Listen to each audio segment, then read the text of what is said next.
Okay, so Donald Trump has just gotten into office, and many people in the crypto world are bursting with excitement. After all, Trump has called himself the crypto president, and Bitcoin even hit an all-time high the night he got elected. But is this really the moment we've all been waiting for? Or will it be difficult for Trump to deliver on his campaign promises, especially as it relates to crypto? Well, that's exactly what I want to explore in this video. I'll cover things like the strategic Bitcoin reserve and other big promises to see if they're actually going to happen and the impact they could have on our bags. Okay, so out of all his campaign promises, we gotta start with the biggest one, the strategic Bitcoin reserve. You see, as a country, the US is already one of the biggest holders of Bitcoin in the world. The government has accumulated over 200k BTC due to seizures from things like the Silk Road, the Bitfinex hack, etc. But the idea of the strategic reserve is that instead of selling this BTC, the government could hold it, hence turning the stockpile into a reserve long term. Now, to be clear, this does not mean that the US will turn into Michael Saylor and start buying a ton of Bitcoin, because experts say that that will be much more difficult to do, as that would require buy-in from Congress and other stakeholders who might not want this to happen or might not see it as a priority. But here's the thing, even just holding their existing Bitcoin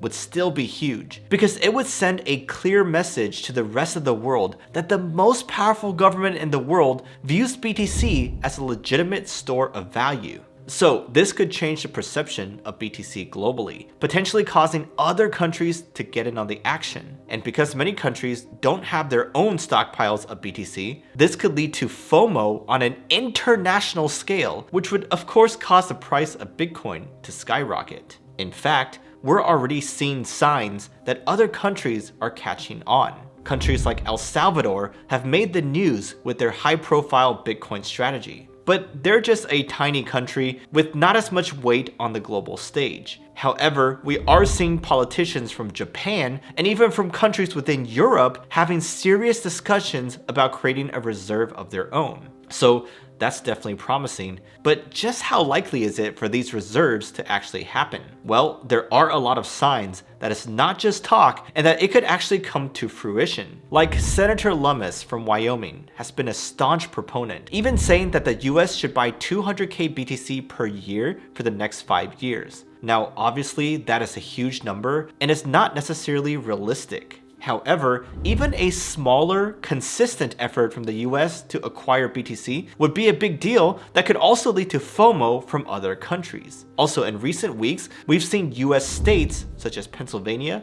Utah, and Wyoming introduce legislation of their own to create their own state BTC reserves. All this has meant that the odds of the SBR happening in 2025 has gone from just 36% at the start of the year to around 65% on Polymarket. So the creation of a strategic reserve is definitely something that's on the cards and could be one of the most significant things to happen in Bitcoin's history. To think that in just a few years, we've gone from the horrible FTX collapse to the possibility of the richest nation on earth buying BTC is straight up wild. But here's the thing, the reserve is just the beginning for this administration, because as it stands, things are lining up for this to be the most crypto-friendly administration in history. The noise that Trump has been making in his typical MAGA style is that he wants to make the US the crypto capital of the world. This all started on his campaign trail, where he did a lot of outreach to the crypto community, even giving a speech at the annual Bitcoin conference in Tennessee. And now, the noise coming from his team is that he will fire out a load of pro-crypto executive orders in his first 100 days to kickstart real change. Now, this is actually quite important, because in order to maintain the momentum and satisfy the massive amount of expectations that's built up, the industry needs a big win.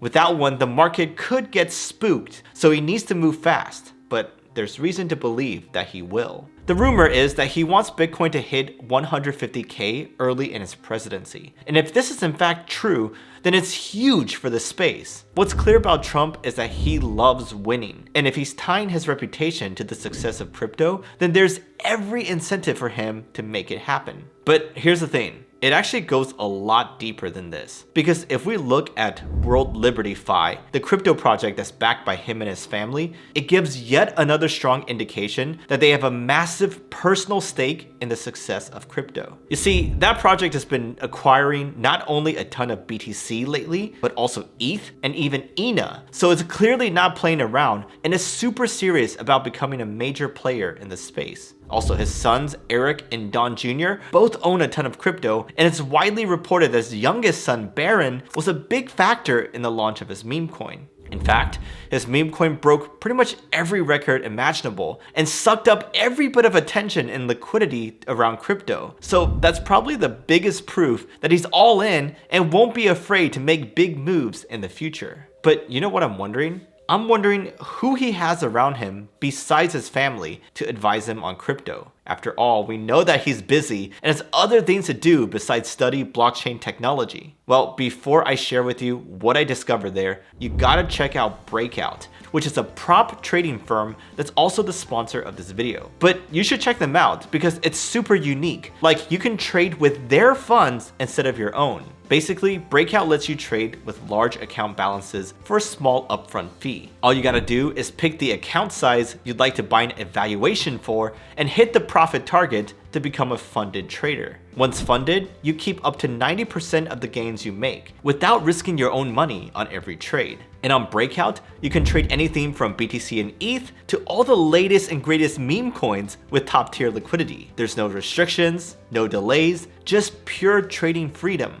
Now, if this sounds too good to be true, well, it is quite good, but it's also legit. Like, just check out their Trustpilot rating. And if you look into it further, you'll see that a lot of the top traders on crypto Twitter actually use them as well. So just go look into it yourself if you don't believe me. And if you decide that you want to join the thousands of funded traders making bigger gains with less risk, then just check out my link in the description. Alright, back to the people advising Trump on crypto. And the first group would have to be the Crypto Advisory Council. This group will consist of about 24 CEOs and founders that'll help him formulate policy and advise them on all things crypto. Personally, I think that this independent external advice is great, but ultimately, a lot of his success will come down to the people that he appoints to key positions across his administration. So who are they and what are their stances on crypto? Well, first of all, there's Elon Musk, of course. His now infamous Department of Government Efficiency has caused Dogecoin to pretty much do a 3x since the election, and the attention this brings to crypto can only help. But there's also other pigs that may actually have more of an impact than Elon.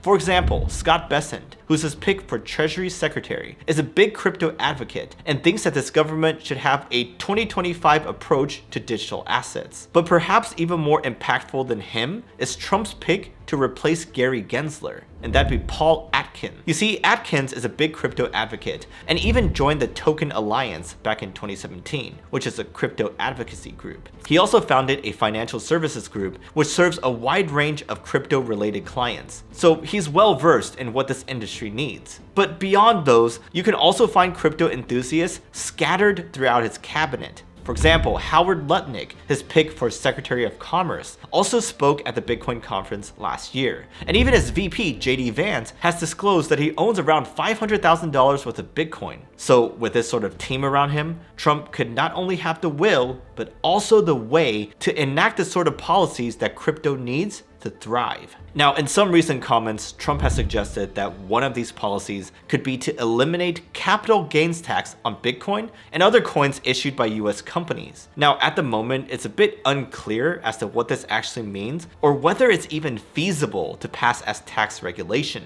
But if it happened in any way, it would be huge for the US crypto industry, making its assets way more appealing than those issued abroad. Now, another focus area could be Bitcoin mining, which Trump has spoken about extensively in the past. You see, in many ways, this aligns with his ideology. Like, he wants things made in America, right? And after a closed doors meeting with some of the biggest BTC miners in the world, Trump took to social media back then to announce that he wants all the remaining Bitcoin to be mined in the US. What makes this interesting though is that it's tied to another key pillar of his vision, and that's cheap energy. If he can slash energy costs by increasing the amount of drilling, then the US-based miners stand to benefit. But anyhow, there's no doubt that there's a ton of things to be excited about here. But here's the thing, even if none of that happens, then there's still one thing that for sure will happen, which arguably has the biggest impact of them all. And that's the change to our regulatory environment. You see, we've had to endure years of hostile government oversight, but that's all about to change. And it all starts with the exit of Gary Gensler. His reign as SEC chair has been particularly painful, with many people seeing him as the personification of the government's hatred of crypto. But although he was the face of that, it wasn't just him that was responsible for the hostile environment. Operation Choke Point 2.0, which was long suspected by the crypto community, was all but confirmed by the recently released FDIC letters. It turns out there was a concerted effort by the federal government to debank crypto, and it wasn't just a conspiracy theory. So this sort of tactic was a major roadblock to crypto adoption, and it really held us back in more ways than one. Furthermore, builders have been hesitant to go all in on crypto because of how difficult it is to operate in this country. At any moment, the SEC could hand down a verdict that could completely change the game. And high-profile cases like the one against Ripple cast a huge shadow over our industry while they were being fought out in court. But now, things are completely different. With Gensler out of the way, as well as other government agencies backing off, things are about to change. The SEC may shift to a